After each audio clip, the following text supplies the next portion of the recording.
Creatures of the Night, it's Tati. Let's talk about Dark Side of the Ring, Season 6, Episode 8, the original Sheik. This episode really hits different days after Sabu passing away.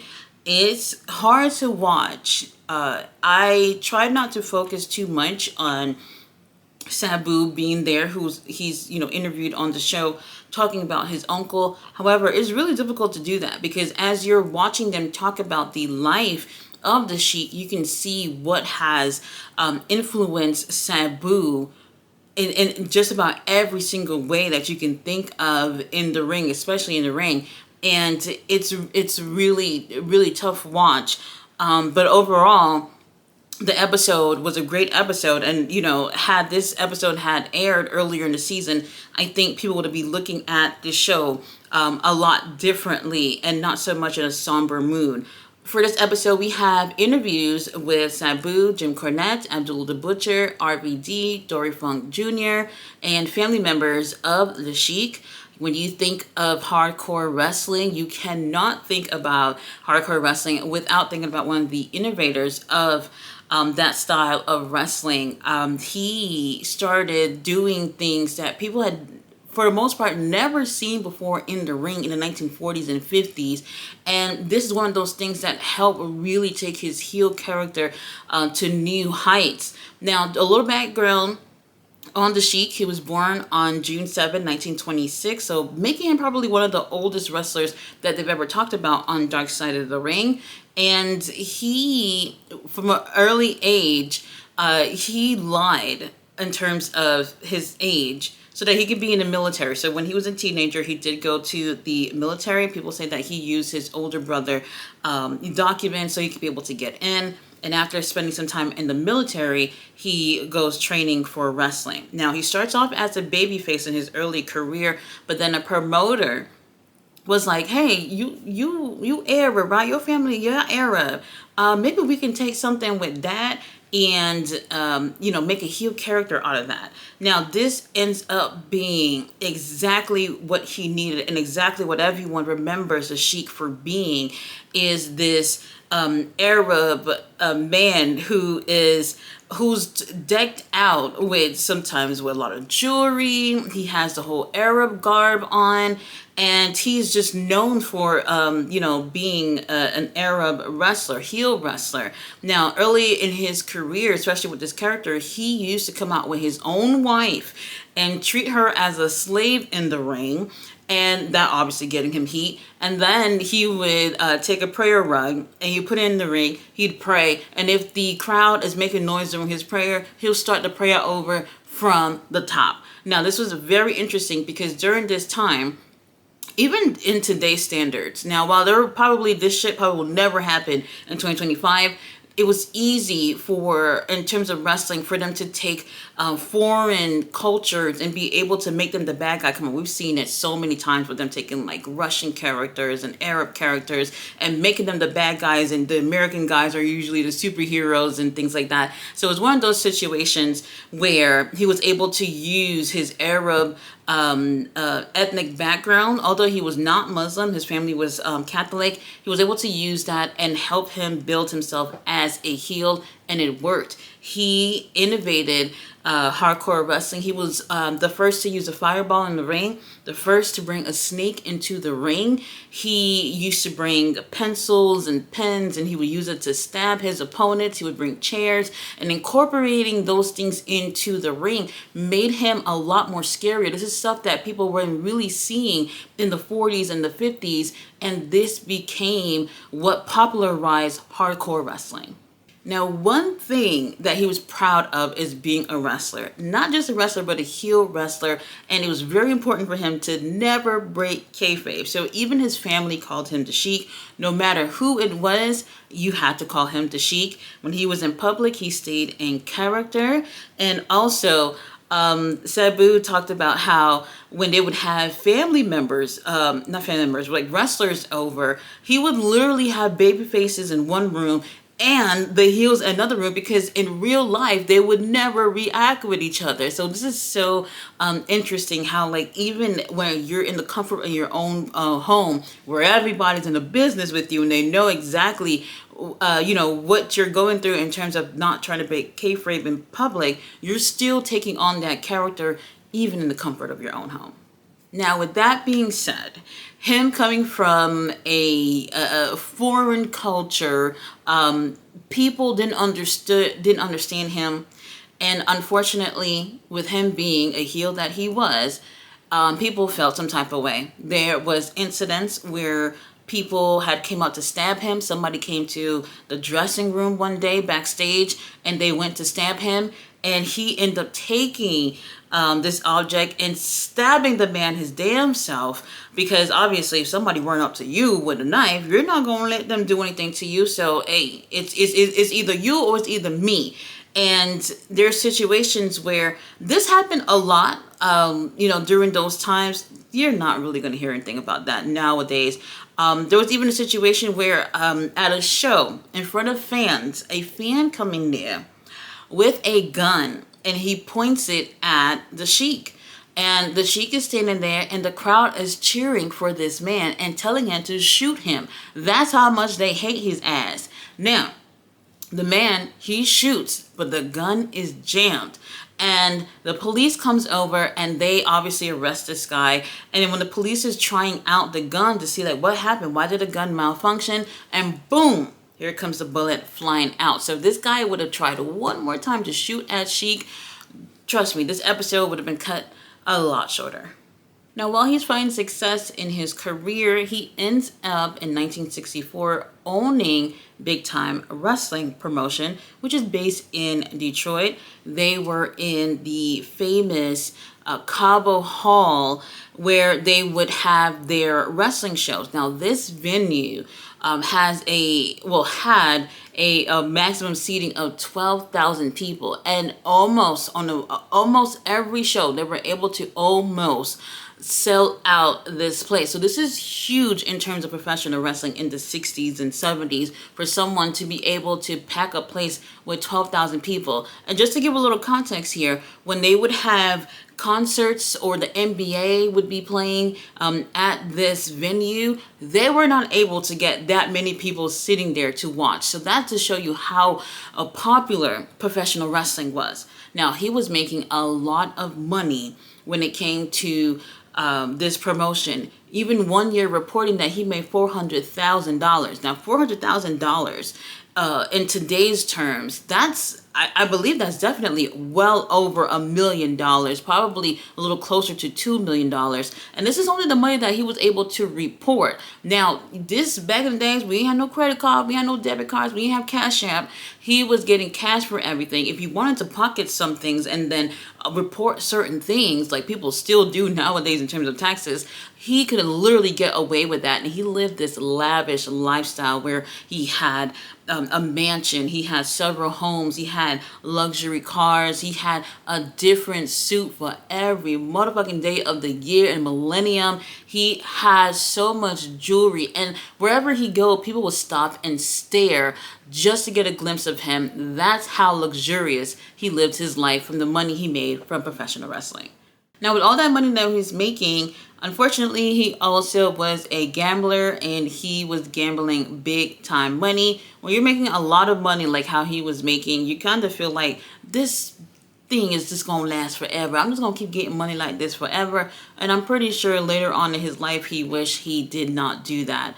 So a lot of people did not know this in terms of fans. They did not know that the Sheik owned Big Time Wrestling. He had his father-in-law pretty much look like the owner in front of everyone, while he was the one who was the guy on top. Not just a guy on top in terms of the business itself, but in the ring. So he's champion. He's always booking himself to win. And he felt like, I couldn't be a great heel if people were just beating me. Not necessarily true. Now, this is a good thing and a bad thing a little bit later on. Now, with him constantly winning, there was one particular time where people were very surprised to see him lose. So in 1967, there were a riots going on within Detroit, which was racially motivated, and the city was definitely in turmoil. And he was thinking of, what can I do to make things better within the city. And we're talking about wrestling here. So he decides to book himself to go against Bobo Brazil and have Bobo beat him, a black man, beating an Arab guy. And that somehow just lessened the tension in terms of how people were feeling in Detroit by having a black man beat someone who never fucking loses. Now, they did mention something I thought that was very interesting, because this is something I've been researching myself in terms of the early days of professional wrestling and segregation between black wrestlers and white wrestlers. So they end up talking about how obviously the Sheik, going through racism himself as being Arab, he would wrestle in the South, and he saw how wrestlers, black wrestlers, they very rarely were able to wrestle with the whites. And even the fans were segregated. So we had the whites sitting in the front, and then the blacks would sit behind like this chicken coop type fence, and they could not get close to the actual action. They had to watch from behind the fence. And then even at one point, the Sheik goes in, he tears down that fence so that the blacks can be able to get closer to watch the actual show. And I felt like, holy shit, like that is fucking deep to hear about things like that. Like, people don't realize like how racism, although it's still something that is today, like how that was deeply embedded into the culture, where even to go watch professional wrestling, you had to be separated by the color of your skin. Now, as time go by, with him being the one to always win, this became an issue. We got to a point where in the mid-70s, Detroit comedy economy is not doing well. And now people are just going to have to choose. Do I want to spend the money I barely have to go watch wrestling? Now, you could be convinced to spend that money on wrestling, but not if the same person is going to win every motherfucking night. So now people are at the point where they're just like, well, she's going to win again. Why should I spend this money to be at the show? So now the attendance numbers are dwindling. So to help with bringing some people back, he's trying to recruit, big time wrestlers from around the country, even getting Bruno Sammartino to come on one night. He promised Bruno $2,000 for that night, but he only paid him $800. Now, Bruno was supposed to come the following week for a rematch, but Bruno ends up telling other people that, look, don't tell Sheik. But my ass said, I ain't coming back here next week. Now, he told me he was going to pay me $2,000. He only gave me $800. There's just no way I'm going to come back next week and just be fucking coming out here and wasting my time and not getting paid what I was promised. Now, with that being the case, unfortunately, he's making less and less money, and things are not looking good financially for big time wrestling and even for his family. Now, in order to make ends meet, he ends up going to Japan. Now in Japan, everyone has heard of the myth, the legend of the Sheik. They see pictures of him in the magazines and the newspapers, and he finally goes over there, and people are absolutely loving this guy. They think that he is just the most iconic thing ever. He spends some time over in All Japan Wrestling, even sometimes in New Japan as well. But he is getting a lot of notoriety while he's there, and he's making a lot of money. He's able to continue to have somewhat of the lifestyle that he had. At least he can put food on the table. Now, after a few years in Japan, things are not necessarily working out. He's older. He's not moving like the younger wrestlers in the card. Despite him obviously having a lot of influences within professional wrestling, he just can't do what he used to do at this age, being in his 60s. And he's trying to be able to keep up with these younger guys, and it's just not happening. Now, he ends up leaving Japan. He tries to do something in America, but he's burned a lot of bridges with a lot of people. And at this point, Sabu says, look, we weren't poor or anything. Like, he was just going broke, but it's not like we lost everything at that point. And he is taking bookings from no matter where it was, for no matter what the price was, just to be able to bring food into the home. Now, meanwhile, while he is trying to make ends meet financially, Sabu, he has always loved wrestling. He said he wanted to be a wrestler, but never truly taken it seriously until one night he's at the club, he having a good time. some losers come on in there, and there's a shooting. He gets shot in the face. And after he gets shot in the face, the bullet goes to the jaw, to his face, and, he goes to the hospital. And at that point, he's like, you know what? I gotta be a wrestler. I gotta be able to defend myself. Like, I know this is what I want to do. He tells his mom about it, and then she tells Sheik, and Sheik said, all right, bring your ass on over here. You're gonna stay with me for a year. So he goes over there, and he ends up staying with him for a year, for 7 months. It was literally him just cleaning and just doing whatever he told him to do, and not necessarily anything wrestling wise. And he said he wouldn't have had it any other way. That ended up shaping him into the man that he was today. Now, not too long after, we also have RVD, who was 18 years old when he started training with the Sheik. And the way he describes how the Sheik trained with him sounds like something from a horror story, with how he's all up in your face and screaming, biting his face and everything. And he was preparing him to be what we know RVD to be. Now, I know RVD, when you take a look at his style, like, he's hardcore, but he had a different style in terms of, when we think of Sabu and also the Sheik, but you can definitely see the influences within his wrestling style. Now, he's getting older, and he's just like, I'm just going to train the boys, and we're going to make something work out. So at some point, he's actually less and less in the ring with them, and he leaves the training to Sabu and RVD for them to, be able to train with each other. Then he gets approached by FMW in Japan. They tell him to bring his ass on out there. Bring Sabu over here too, to have a tag match, and you're going to have a match where the ropes of the ring will be in flames. Now, they end up going over there, and y'all know Onita's in this damn match. Like, when we talking about crazy motherfuckers, yes, Onita was there. So what they said was that they practiced this prior, and everything went fine. Now, Sabu said he didn't know about the ring having to be on fire or anything until like a couple of days before.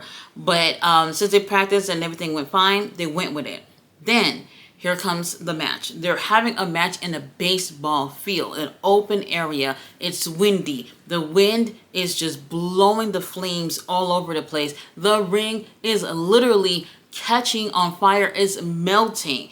Now, what's interesting was that Sheik is like, I still want to finish this. Onita's just like, we still gonna do this. Now, they realize that we're probably gonna die if we stay a couple of more seconds in this ring. They get out the ring, and they're fighting outside the ring. These guys are burned.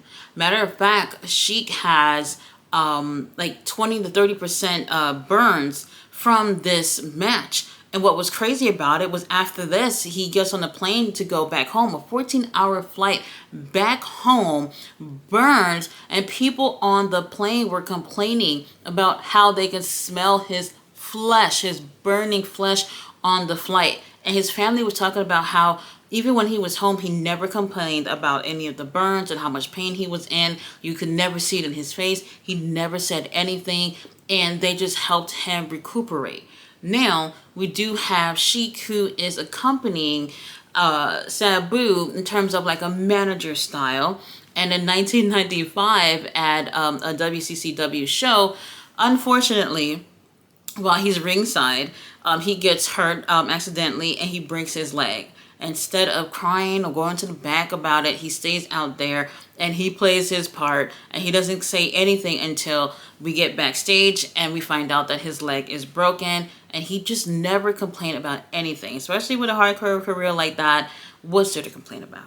Now, after he officially retires, he ends up spending time with his family. He's focusing on spending those last few years with his family. And unfortunately, he does get sick, and he ends up having a lot of organs failing, and he even ended up having cancer, and unfortunately ended up passing away. What was crazy about it was Sabu was on the plane when his uncle passed away. And when he got off the plane and he got to the venue, he got straight to the venue. His match was going to start not too long after. Everyone is just saying, oh, I'm sorry about your uncle. I'm sorry about your uncle. And he's thinking that they're thinking, oh, they're saying they're sorry because they know he's sick and he's in the hospital. Then he finds out that his uncle had passed away. He calls his family and they told him to say, yep, he passed away. And he doesn't want to do the match, but they're just like, hey, you got to start this match in about 20 minutes. Your uncle would have wanted you to do this. Like, he would have not made any excuses and he would have went. Unfortunately, he does not end up going to his uncle's funeral. And he says something that just made the whole episode so much more emotional. He said that he missed the funeral, but funerals are for the living to see. Who cared for the dead? He knows his uncle knew that he cared for him. And that right there, I almost lost it. I almost fell out my chair. I was like, holy shit, like that just hit so much harder at this point. It's absolutely insane. This was a really great episode. Like I said, it is a little tough to watch with Sabu being there, but I thought that they did a great job with talking about the Sheik, and it really does open your eyes to what originated that hardcore style of professional wrestling. And not just that, but the art of being a heel as well. I adore heels. I prefer them over babyface a million times over.